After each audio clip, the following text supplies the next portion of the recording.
বাসাপাড়ায় শহীদ দিবসে অনুষ্ঠানে চরম উত্তেজনা। জেলা পরিষদের সভাধিপতি কাজল শেখকে লক্ষ্য করে ডিম ছোড়ার অভিযোগ। শহীদ দিবসের কর্মসূচিকে কেন্দ্র করে রণক্ষেত্র পরিস্থিতি তৈরি হলো বীরভূমের বাসাপাড়ায়। শহীদদের প্রতি শ্রদ্ধা জানাতে গিয়ে বিক্ষুব্ধ সাধারণ মানুষের প্রবল জনরোষের মুখে পড়লেন বীরভূম জেলা পরিষদের সভাধিপতি কাজল শেখ।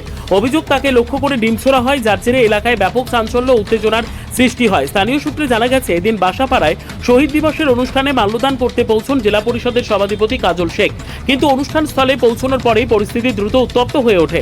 অভিযোগ ওঠে সাধারণ মানুষের ক্ষোভের মুখে পড়তে হয় তাকে ঘিরে ধরে স্লোগান দিতে শুরু করেন উপস্থিত বিক্ষুব্ধ জনতা।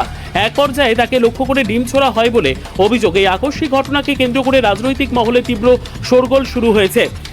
সাধারণ মানুষের মনের মধ্যে তারই বহিঃপ্রকাশ ঘটছে। অন্যদিকে শাসক দলের পক্ষ থেকে এখনো পর্যন্ত এই বিষয়ে কোনো আনুষ্ঠানিক প্রতিক্রিয়া পাওয়া যায়নি। তবে অপ্রত্যাশিত ঘটনায় বাসাপাড়া এলাকায় থমথমে পরিবেশ বিরাজ করছে।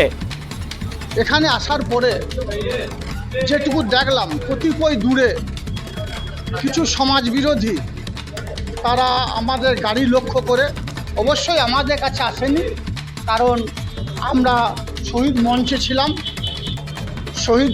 যারা শহীদ হয়েছে সেই বেদির পাশে ছিলাম, তাই তারা কিছুটা দূরে বিভিন্ন ধরনের বিশৃঙ্খলা করছিল। ধন্যবাদ জানাচ্ছি বীরভূম জেলা পুলিশ প্রশাসনকে, যে বীরভূম জেলা পুলিশ প্রশাসন এবং নানুর থানা পুলিশ প্রশাসন তাদের এখান থেকে সরিয়ে দিয়েছে। যদিও আমি পুলিশ প্রশাসনের পারমিশন